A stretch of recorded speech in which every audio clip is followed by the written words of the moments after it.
Welcome to V3 news. లక్ష్యం సమాజహితం. నేను Emilia. ముందుగా హెడ్లైన్స్ చూద్దాం.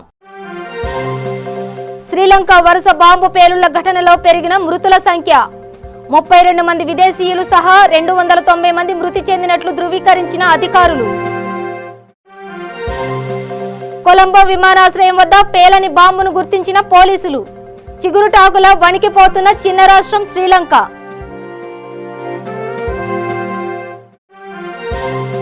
శ్రీలంక బాంబు పేలుళ్ల ఘటనతో భారత్కు నిఘా వర్గాల హెచ్చరిక. తమిళనాడులో భారీ భద్రత ఏర్పాటు చేసిన కేంద్ర భద్రతా బలగాలు. అధికారుల అంతర్గత తగాదాలతోనే ఇంటర్ ఫలితాలపై అపోహలు తొలగించేందుకు కమిటీ ఏర్పాటు చేశామన్న విద్యాశాఖ మంత్రి జగదీశ్వర్ రెడ్డి. పరిషత్ ఎన్నికల్లో పోటీ చేసే కాంగ్రెస్ అభ్యర్థులు ₹20 బాండ్ పేపర్ పై ప్రమాణ పత్రం రాసివ్వాలి. అభ్యర్థుల ఎంపికను DCCకి అప్పగించిన TPCC. ఇక వివరాల్లోకి వెళితే శ్రీలంక వరుస బాంబు పేలుళ్ల ఘటనలో మృతుల సంఖ్య భారీగా పెరిగింది. ఈ రోజు ఉదయం నాటికి చనిపోయిన వారి సంఖ్య 290కి చేరిందని అధికారులు అంచనా వేశారు. మరో 500 మంది గాయపడిన వారున్నారు. క్షతగాత్రులు అధిక సంఖ్యలో ఉండడంతో మృతుల సంఖ్య కూడా అంతకంతకు పెరుగుతోందని అధికారులు చెబుతున్నారు. చనిపోయిన వారిలో మొత్తం 32 మంది విదేశీయులు ఉన్నారు. వీరిలో 5 భారతీయులని శ్రీలంకలోని భారత్ హైకమిషనర్ ట్వీట్ ద్వారా తెలిపారు. నిన్న సాయంత్రానికి రమేష్, లక్ష్మీనారాయణ, చంద్రశేఖర్ అనే వ్యక్తులు చనిపోయినట్లు వెల్లడించిన అధికారులు హనుమంతరాయప్ప, ఎం రంగప్ప అనే 2 చనిపోయినట్లు ఈ రోజు తెలిపారు. ఇప్పటి వరకు ఈ దాడులతో సంబంధం ఉన్న మొత్తం 24 మంది నిందితుల్ని పోలీసులు అదుపులోకి తీసుకున్నట్లు సమాచారం. మరోవైపు అధికారులు మరిన్ని పేలుడు ఘటనలకు ఆస్కారం ఉందన్న ఉద్దేశంతో అప్రమత్తంగా ఉండి తనిఖీలు జరుపుతున్నారు. తాజాగా విమానాశ్రయం ప్రాంతంలో అమర్చిన ఓ పైపు బాంబును నిర్వీర్యం చేశారు. నిన్న 8 చోట్ల బాంబు పేలుళ్లతో దేశవ్యాప్తంగా కర్ఫ్యూ విధించిన ప్రభుత్వం దాన్ని ఎత్తివేసినట్లు ఈ రోజు ప్రకటించింది.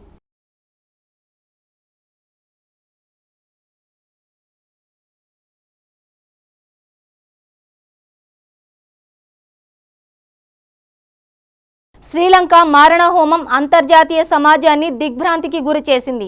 ఈస్టర్ సందర్భంగా కొలంబోలో ఉగ్రవాదులు జరిపిన దాడుల్లో 295 మందికి పైగా ప్రాణాలు కోల్పోయారు. 500 మంది వరకు ఆసుపత్రుల్లో చికిత్స పొందుతున్నారు. అయితే కొలంబో విమానాశ్రయం వద్ద పోలీసులు పేలని ఓ బాంబును గుర్తించారు. ఉగ్రవాదులు మెయిన్ టెర్మినల్కు వెళ్లే మార్గంలో దీన్ని అమర్చారు. బాంబు డిస్పోజల్ స్క్వాడ్ దీన్ని నిర్వీర్యం చేయడంతో అందరూ ఊపిరి పీల్చుకున్నారు. ఇది స్థానికంగా రూపొందిన పైప్ బాంబు అని పోలీసులు తెలిపారు. కాగా ఈ దాడులతో సంబంధం ఉందని భావిస్తున్న 13 మందిని అదుపులోకి తీసుకుని ప్రశ్నిస్తున్నారు. ఆదివారం 8 పేలుళ్లు చోటు చేసుకోగా వాటిలో 2 ఆత్మాహుతి దాడులు అని భావిస్తున్నారు. మిగతా 6 పేలుళ్లు ముందే అమర్చిన బాంబుల కారణంగా జరిగాయని పోలీసులు తెలిపారు.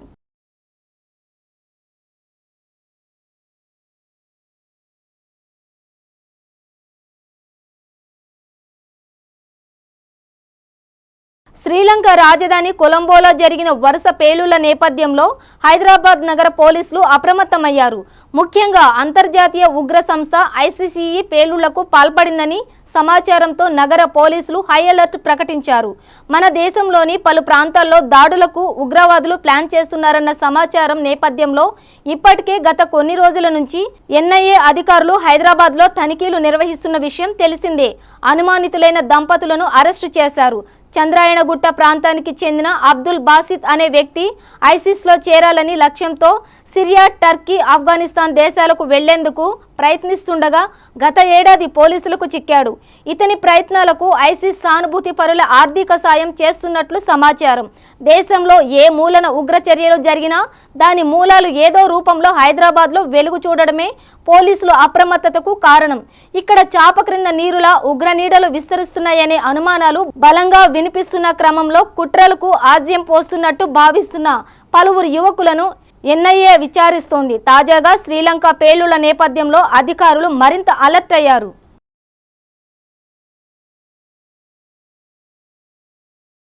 కాంగ్రెస్ పార్టీ జాతీయ అధ్యక్షుడు రాహుల్ గాంధీ అమేథీ నియోజకవర్గంలో దాఖలు చేసిన నామినేషన్ పత్రాలు వివాదాస్పదం అవుతున్నాయి. అందులో ఆయన సమర్పించిన ప్రమాణ పత్రంలో తేడాలు ఉన్నాయంటూ అమేథీలో పోటీ చేస్తున్న స్వతంత్ర అభ్యర్థి ధ్రువ్లాల్ ఆరోపించడం తెలిసిందే. బ్రిటన్లో రిజిస్టర్ అయిన కంపెనీల్లో రాహుల్ పేరు రావుల్ విన్సీ అని పేర్కొన్నారని, కానీ ఆ సమాచారాన్ని ప్రమాణ పత్రంలో పొందుపరచలేదంటూ ధ్రువ్లాల్ ఫిర్యాదు చేశారు. దీనిపై ఉత్తరప్రదేశ్ సీఎం యోగి ఆదిత్యనాథ్ ఘాటుగా స్పందించారు. కాంగ్రెస్ అధినేత తన నకిలీ పేరుతో దేశాన్ని మోసం చేస్తున్నారంటూ మండిపడ్డారు. బ్రిటన్, ఇటలీ దేశాల్లో రాహుల్ పేరు రావుల్ విన్సీ అని, ప్రియాంక గాంధీ కూడా తన అసలు పేరేంటో చెప్పాలని నిలదీశారు. కాంగ్రెస్ పార్టీ వారసుడు రాహుల్ గాంధీగానే అందరికీ తెలుసని, కానీ ఆ పేరుతో యావత్ దేశం మోసపోయిందని తెలిపారు. యూపీలోని ఘట్టంపూర్ ఎన్నికల సభలో మాట్లాడుతూ యోగి ఈ వ్యాఖ్యలు చేశారు.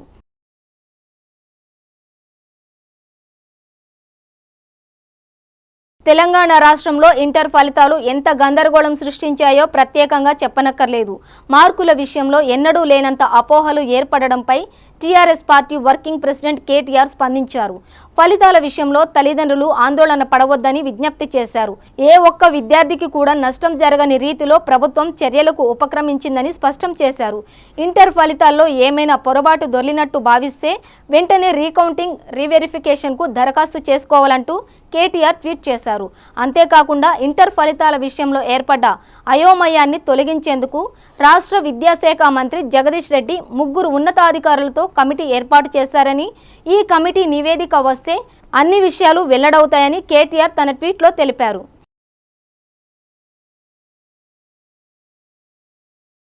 అధికారుల అంతర్గత తగాదాలతోనే ఇంటర్ ఫలితాలపై అపోహలు సృష్టించబడ్డాయని, ఆ అపోహలను తొలగించేందుకు ఓ కమిటీని ఏర్పాటు చేశామని తెలంగాణ రాష్ట్ర విద్యాశాఖ మంత్రి జగదీశ్వర్ రెడ్డి పేర్కొన్నారు. ఇంటర్మీడియట్ ఫలితాలు తప్పుడు తడకగా ఉన్నాయన్న ఆరోపణలు వెల్లువెత్తిన నేపథ్యంలో సంబంధిత అధికారులతో జగదీశ్వర్ రెడ్డి సమావేశమయ్యారు. అనంతరం మీడియాతో ఆయన మాట్లాడుతూ ఇంటర్ పరీక్షా ఫలితాలపై ఓ కమిటీని నియమించామని, టీఎస్ఎండి వెంకటేశ్వరరావుతో పాటు మరో 2 కమిటీ ఏర్పాటు చేశామని చెప్పారు.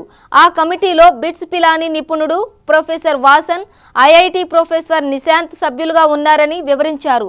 ప్రొఫెసర్ వాసన్ ఐటీపై స్పష్టమైన అవగాహన ఉందని, ప్రొఫెసర్ నిశాంత్ పోటీ పరీక్షల నిర్వహణలో నిపుణుడని తెలిపారు. ఫలితాల విషయంలో విద్యార్థుల తల్లిదండ్రులు ఆందోళన చెందవద్దని మంత్రి సూచించారు. దర్యాప్తు జరిపి 3 రోజుల్లో నివేదిక సమర్పించాలని కమిటీని ఆదేశించినట్లు సమాచారం. ఇంటర్ ఫలితాలపై ఎలాంటి అపోహలు అవసరం లేదని తెలంగాణ ఇంటర్ బోర్డు అధికారులు చెబుతున్నా వాస్తవ పరిస్థితులు అందుకు విరుద్ధంగా ఉన్నాయి. మెరిట్ స్టూడెంట్కు ఫెయిల్ మార్కులు వేయడమే కాదు, ఏకంగా గ్రూప్నే తారుమారు చేసిన ఘటన వెల్లడైంది. ఖమ్మం పట్టణానికి చెందిన పొట్లపల్లి సాహితీ ఇంటర్లో ఎంఈసీ గ్రూప్ తీసుకుంది. హైదరాబాద్లోని ఎన్టీఆర్ మోడల్ జూనియర్ కాలేజీలో చదివి పరీక్షలు రాసింది. సాహితీ ఇంటర్ ప్రథమ సంవత్సరంలో ఫస్ట్ క్లాస్లో పాస్ అయింది. తాజాగా సెకండ్ ఇయర్ పరీక్షలు రాసింది. అయితే ఫలితాలు చూసుకున్న ఆమెకు దిగ్భ్రాంతి కలిగింది. మార్కుల మెమోలో ఫస్ట్ ఇయర్ సబ్జెక్టులు గల్లంతయ్యాయి. దానికి తోడు గ్రూప్ కూడా మారిపోయింది. సాహితీ చదివింది ఎంఈసీ అయితే మెమోలో సిఈసీ అని పేర్కొన్నారు. దీనిపై ఆందోళన చెందిన ఆ విద్యార్థిని ఇంటర్మీడియట్ బోర్డుకు ఫిర్యాదు చేసింది. దీనిపై ఇప్పటి వరకు చర్యలు తీసుకోలేదని తెలుస్తోంది. తెలంగాణ పరిషత్ ఎన్నికల్లో పోటీ చేసే అభ్యర్థులు 20 రూపాయల బాండ్ పేపర్పై ప్రమాణ పత్రం రాసివ్వాలని రాష్ట్ర కాంగ్రెస్ నాయకత్వం స్పష్టం చేసింది. గాంధీ భవన్లో పీసీసీ అధ్యక్షుడు ఉత్తమ్ కుమార్ రెడ్డి నాయకత్వంలో జరిగిన సమావేశంలో ప్రమాణ పత్రం తాలూకా ఫార్మట్ను విడుదల చేశారు. అభ్యర్థులకు బీఫారాలు ఇచ్చే అధికారాన్ని రాష్ట్రంలోని ఆయా జిల్లాల పార్టీ అధ్యక్షులకు అప్పగిస్తూ నిర్ణయం తీసుకున్నారు. ఫారం ఏలపై సంతకాలు చేసిన ఉత్తమ్ జిల్లా కలెక్టర్లకు ఇచ్చేందుకు వీలుగా ఓ ఫార్మాట్ను తయారు చేశారు. దానిని జిల్లా కాంగ్రెస్ కమిటీలకు అందజేశారు. ఇక ఈ సమావేశంలో ముఖ్యంగా మరో 3 నేతలు కాంగ్రెస్ను వీడుతున్నారని జరుగుతున్న ప్రచారంపై ప్రధానంగా చర్చించినట్టు తెలుస్తోంది. ఈ సమావేశంలో పార్టీ కీలక నేతలు బట్టి విక్రమార్క, షబ్బీర్ అలీ, జానారెడ్డి, కుసుమ కుమార్ పాల్గొన్నారు.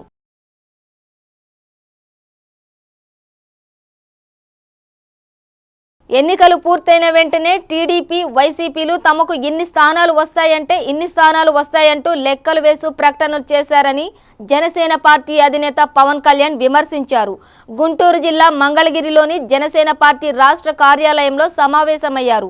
ఈ సందర్భంగా పవన్ కళ్యాణ్ మాట్లాడుతూ తాము మాత్రం టీడీపీ వైసీపీల లెక్కలు వేయమని, పోలింగ్ సరళి ఎలా జరిగిందో తెలుసుకోమని మాత్రమే పార్టీ నాయకులకు చెప్పామని అన్నారు. జనసేన పార్టీకి అండగా మద్దతుగా నిలిచిన వారికి కృతజ్ఞతలు చెప్పడం మాత్రం మర్చిపోవద్దని ఎన్నికల్లో పోటీ చేసిన తమ అభ్యర్థులకు సూచించారు. ప్రతి గ్రామానికి ఓ రోజు కేటాయించి వారిని కలవాలని, స్థానిక సమస్యలను అడిగి తెలుసుకోవాలని చెప్పారు. మేడారం సమ్మక్క సారలమ్మ మహాజాతర తేదీలను పూజారులు ఖరారు చేశారు. 2020 ఫిబ్రవరి 5, 6, 7, 8 తేదీల్లో నిర్వహించనున్నట్లు చెప్పారు. ఆదివారం ములుగు జిల్లా తాడ్వాయి మండలం మేడారంలో పూజారుల సంఘ అధ్యక్షుడు సిద్ధబోయిన జగ్గారావు అధ్యక్షతన పూజారులు సమావేశమయ్యారు. పంచాంగం చూసి జాతర తేదీలను నిర్ణయించారు. ప్రతి 2 ఏళ్లకోసారి మాఘశుద్ధ పౌర్ణమికి అటు ఇటుగా వచ్చే బుధ, గురు, శుక్రు, శనివారాల్లో జాతరను నిర్వహిస్తారు. 5న సారలమ్మ, గోవిందరాజు, పగిడిద్దరాజును గద్దెలకు తీసుకొస్తారు. 6న సమ్మక్క దేవతను గద్దెపైకి చేర్చుతారు. 7న అమ్మవార్లకు భక్తులు మొక్కులు సమర్పిస్తారు. 8న దేవతలను వనప్రవేశం చేయిస్తారు. గిరిజన సాంప్రదాయబద్ధంగా నిర్వహించే మహాజాతర ఖ్యాతి ఖండాంతరాలు దాటింది. ప్రతి 2 ఏళ్లకోసారి 4 రోజుల పాటు జరిగే ఉత్సవానికి 1 కోటి మందికి పైగా భక్తులు తరలివస్తారు.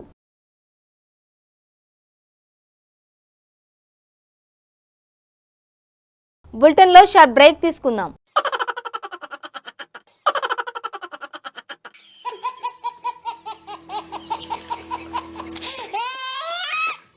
గిలిగిలిగా ప్రతిరోజు ఉదయం 11 గంటలకు, తిరిగి రాత్రి 9:30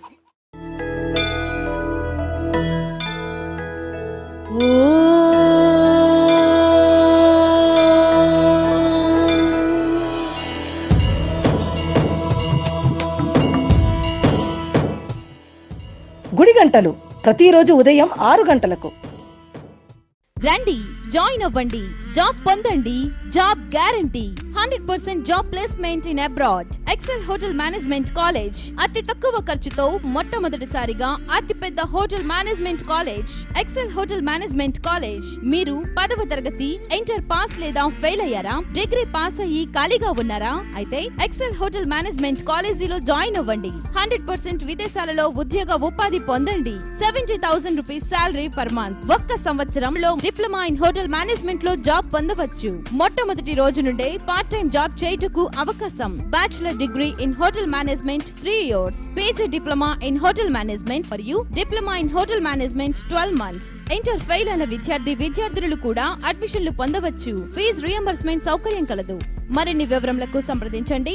XL hotel management college, series road, LB Nagar, Hyderabad. Phone 8712387666 మరియు 9949956264. Welcome back to V3 news. Yadadri జిల్లా ఆలేరు నియోజకవర్గంలోని గత 3-4 రోజులుగా కురిసిన వడగండ్ల భారీ వర్షానికి రైతులకు తీవ్ర నష్టం జరిగింది.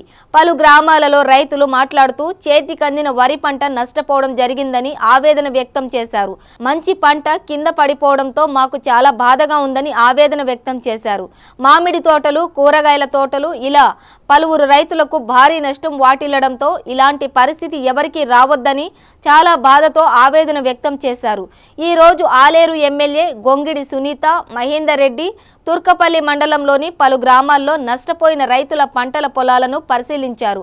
అనంతరం ఎమ్మెల్యే సునీత మీడియాతో మాట్లాడుతూ రైతులకు అపార నష్టం కలిగిందని, చేతికొచ్చిన పంట నష్టం కలగడం చాలా బాధాకరమని, ఈ అకాల వర్షం వల్ల 5,000 ఎకరాలకు నష్టం వాటిల్లిందని, ఈ పరిస్థితిని ముఖ్యమంత్రి కేసీఆర్ దృష్టికి తీసుకువెళ్తానని తెలియజేశారు. తప్పకుండా ప్రభుత్వం రైతులను ఆదుకుంటుందని తెలియజేశారు. ఆరుగాలం కష్టపడి పండించిన రైతుకు ఈరోజు కన్నీరు మిగిలింది.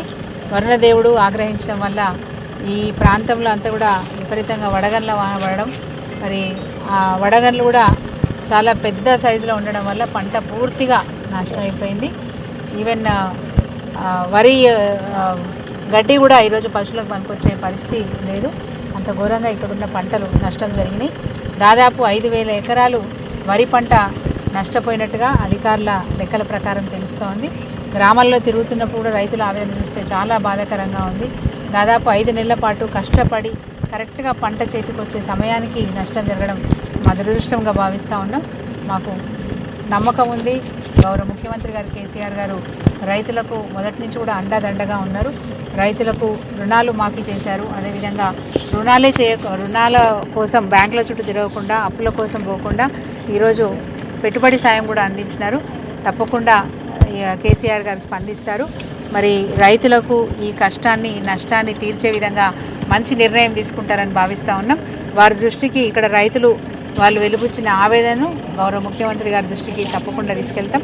అధికారులు కూడా మరి పర్యటిస్తూ ఉన్నారు. అధికారులకు కూడా మేము రిక్వెస్ట్ చేసేది ఒకటే, ప్రతి రైతును ఈరోజు మీరు వెళ్ళి కలవాల్సిన అవసరం ఉన్నది.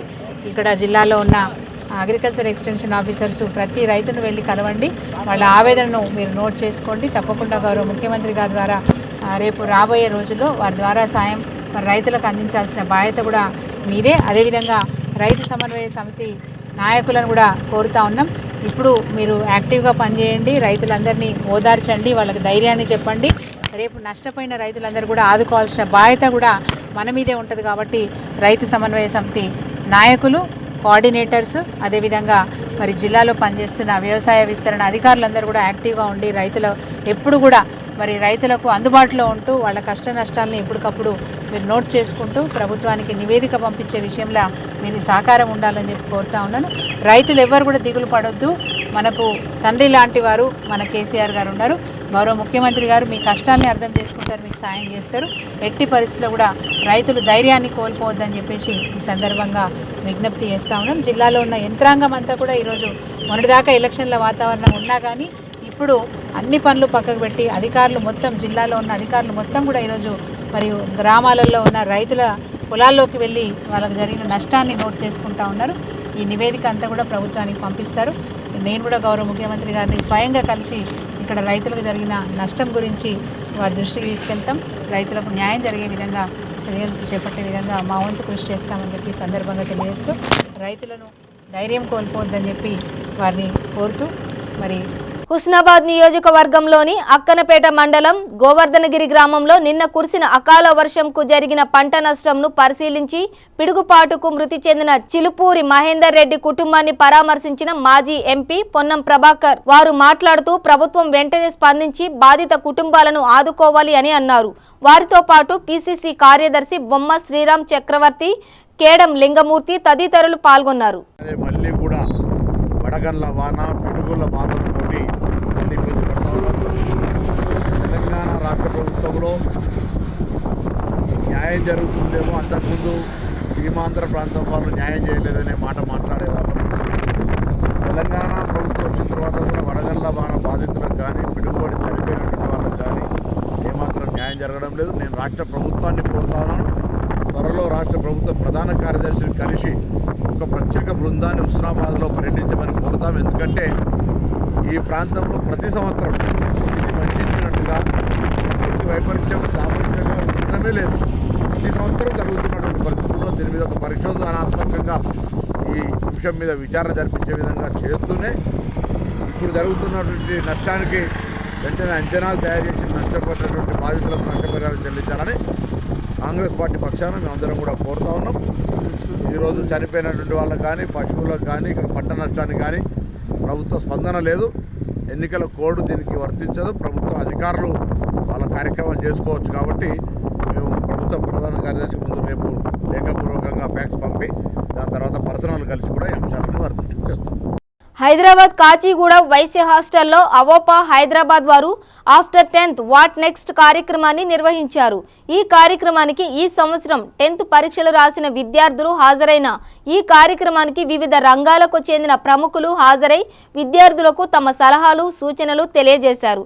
ఈ సందర్భంగా వ్యక్తులు మాట్లాడుతూ తమకు నచ్చిన రంగాలపైన విద్యార్థులు ఆసక్తి చూపించాలని, ఇష్టం లేని రంగాల వైపు బలవంతంగా వెళ్లి జీవితాన్ని వృధా చేసుకోకుండా చూసుకోవాలని కోరారు.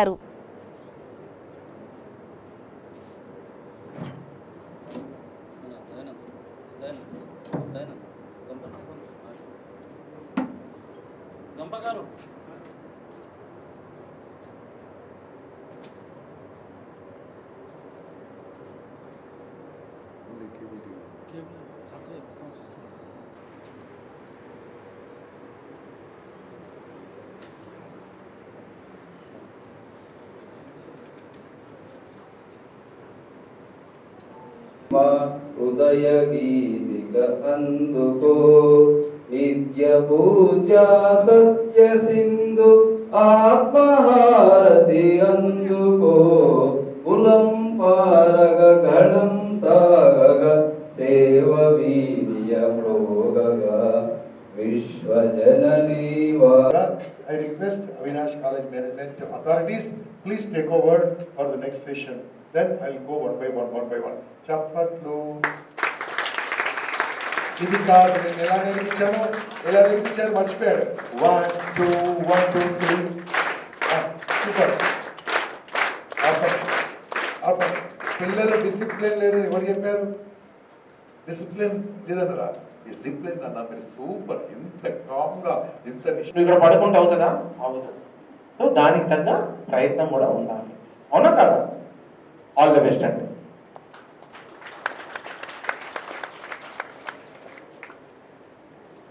కాచిగూడలోని ఆర్యవైశ్య హాస్టల్లో ఈరోజు ఆర్యవైశ్య మరి జరుగుతున్న సమావేశం విద్యార్థులకు 10th తర్వాత వాట్ నెక్స్ట్ అనే కార్యక్రమం నడుస్తుంది. కండక్టెడ్ బై నాగేశ్వరరావు గారు, గంప నాగేశ్వరరావు గారు. వారి నుండి మరికొన్ని విషయాలు తెలుసుకుందాం. సార్ నమస్తే సార్. నమస్తే అండి. ఎన్ని సంవత్సరాల నుంచి ఇలాంటి క్లాసెస్ నిర్వహిస్తున్నారు? గత 30 సంవత్సరాలుగా వ్యక్తిత్వ వికాసంలో ఉన్నానండి. పర్సనల్ డెవలప్మెంట్ లాస్ట్ 30 years నుంచి ట్రైనింగ్ ఇస్తున్నాను. And I'm psychologist and inspirational speaker. కానీ ఈరోజు ఈ కార్యక్రమం ఏంటంటే ఇంతవరకు ఎప్పుడు చేయని కార్యక్రమం. ఎప్పుడు కూడా ఎలా ఉద్యోగాలు సంపాదించుకోవాలి, ఎలా చదువుకోవాలి, ఎలా ఇంగ్లీష్ నేర్చుకోవాలి, ఎలా కమ్యూనికేషన్ నేర్చుకోవాలో చెప్తూ ఉంటాము. ఈరోజు ఏంటంటే 10th తర్వాత ఏం చేయాలి. ఎందుకంటే చాలామంది పిల్లలకు 10th తర్వాత ఏం చేయాలో తెలియదు. ఇంటి పక్కోడు ఏం చేస్తే అది చేస్తున్నారు, ఇంటి పక్కోడు ఏముంటే అది అవుతున్నారు. అలా కాకుండా చాలా కోర్సులు ఉన్నాయండి. ఈ కోర్సులను వాళ్ళు తెలియదు. అందుకోసమే ఈరోజు మనము మామూలుగా సోషల్ మీడియా ద్వారా అనౌన్స్ చేసి వచ్చిన పిల్లలందరూ కూడా ఒక 500 మంది స్టూడెంట్స్ వచ్చారు ఇక్కడికి. వాళ్ళ పేరెంట్స్ కూడా వచ్చారు. వీళ్ళందరూ కూడా ఏంటంటే ఈరోజు 10th తర్వాత అవకాశాలు, ఇంటర్మీడియట్లో అవకాశాలు ఏంది, సిఈసి తీసుకుంటే దాని ద్వారా ఏమేమి ఉంటాయి, ఎంపీసీ తీసుకుంటే ఏమేమి ఉంటాయి, బైపీసీ ఏముంటాయి, ఇదే కాకుండా ఎన్నో వేరే కోర్సులు ఉన్నాయి. ఇవన్నీ కోర్సులు తెలియని కోర్సులను ఈరోజు తెలియజేయడం కోసము ఆ సంబంధించిన ఆ గొప్ప గొప్ప మనుషులను పిలుస్తున్నాం. ఎగ్జాంపుల్గా ఈరోజు ఒక ఐఏఎస్ వస్తారు, ఒక ఐపీఎస్ వస్తారు, ఒక హోటల్ మేనేజ్మెంట్లో నిష్ణాతులైన వాళ్ళు వస్తారు, ఒక ఫ్యాషన్ డిజైనింగ్ ఎక్స్పర్ట్ వస్తారు, ఇక్కడికి ఒక డాక్టర్ సార్ వస్తారు, కొంతమంది ఐపీఎస్ వస్తాడు, సిఏ వస్తాడు, ఒక సిఎస్ వస్తాడు. ఇవన్నీతో పాటు ఐటీఐ ద్వారా ఏమెళ్తుంది, పాలిటెక్నిక్ ద్వారా ఏమెళ్తుంది, ఇంజనీరింగ్ అంటే ఏముంటుంది, ఇంజనీరింగ్లో ఉన్న కోర్సులు ఏమున్నాయి, ఇవన్నీ చాలామంది తెలియదు. కాబట్టి ఇవన్నిటి కోసం ఈరోజు ఇక్కడ పెట్టడం జరిగింది.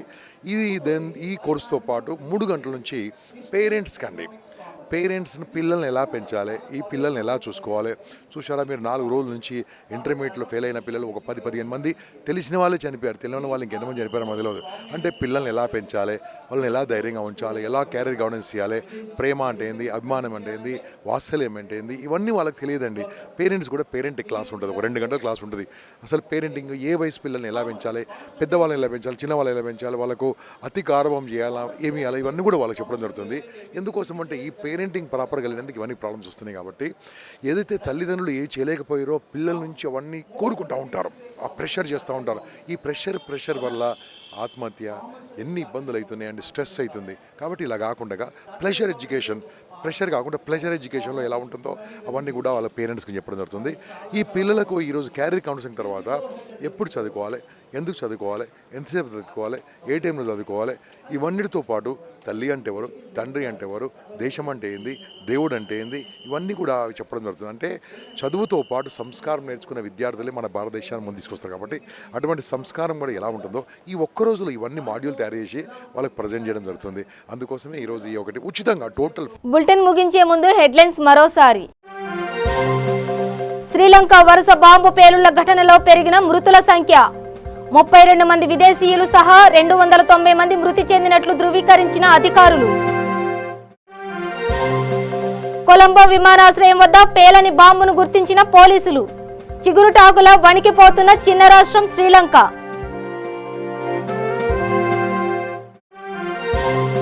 శ్రీలంక బాంబు పేలుళ్ల ఘటనతో భారత్కు నిఘా వర్గాల హెచ్చరిక.